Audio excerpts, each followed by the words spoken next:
గతము అర్ధగంట క్రితమే ఇప్పటికే ఒక బిల్డింగ్ కూలిపోవడంతో బిల్డింగ్లో లోపల ఉన్నటువంటి ఇద్దరు వ్యక్తులు కూడా పూర్తిగా మరణించినట్టుగా తెలుస్తుంది. మనం విజువల్స్లో కూడా చూడవచ్చు. ఇక్కడ బిల్డింగ్ లోపల ఉన్నటువంటి వ్యక్తులు కూడా అక్కడ చనిపోయినట్టుగా తెలుస్తుంది. ఒక మహిళ, ఒక మగ అతను వచ్చినటువంటి ఇద్దరు కూడా చనిపోయినట్టు, ఇద్దరు కూలీలుగా డైలీ పని చేసుకుంటూ ఇక్కడికి పని వచ్చినటువంటి నేపథ్యంలోనే బిల్డింగ్ వెనుక భాగంలో చెట్టును తొలగిస్తున్నటువంటి పరిస్థితుల్లో బిల్డింగ్ కూలిపోవడము జరిగిన పరిస్థితి. ఈ బిల్డింగ్ లోపల కూలిపోవడంతో ఇద్దరు వ్యక్తులు కూడా పూర్తిగా ఇక్కడ ఇరుక్కపోయి ఇక్కడ చనిపోయినటువంటి పరిస్థితి కనబడుతుంది. ఇక్కడ ఇద్దరి వ్యక్తులను కూడా తీయడానికి కూడా మనకి సహాయక చర్యలు చేపట్టినటువంటి పరిస్థితి ఉంది. పోలీస్ అధికారులు ఇక్కడికి చేరుకున్నారు.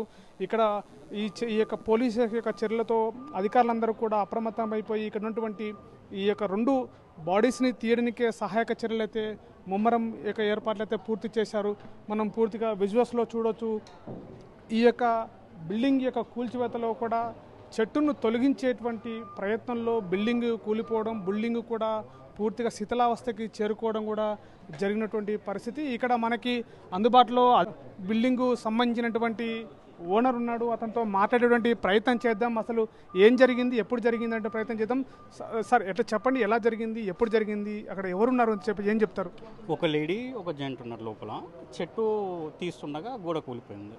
అంటే ఎవరు ఆ కూలీలు వాళ్ళు ఎప్పుడు వచ్చారు దానికి ఇక్కడికి బిల్డింగ్ వచ్చినారండి? మార్నింగ్ మేస్త్రి పంపించినాడు. అంటే ఏం పని చేస్తున్నారు లోపల కూలిపోయిన సమయంలో? అది లోపల గోడ రెనోవేట్ చేస్తున్నాడు మేస్త్రి. ఏమంటారు, మన మాల వేస్తున్నాడు, ప్లాస్టరింగ్ చేస్తున్నాడు. చెట్టు ఉంటే చెట్టు తీసేద్దామని చెప్పేసి చెట్టు తీస్తుంటే గోడ కూలిపోయింది. అంటే అక్కడ ఈ కూలీలు ఎక్కడికి, ఏ ప్రాంతానికి చెందిన వాళ్ళు, ఏ ఏరియాకి చెందిన? మహబూబ్నగర్ వాళ్ళే అండి. మేస్త్రి వస్తే ఇంకా క్లియర్ డీటెయిల్స్ తెలుస్తాయి.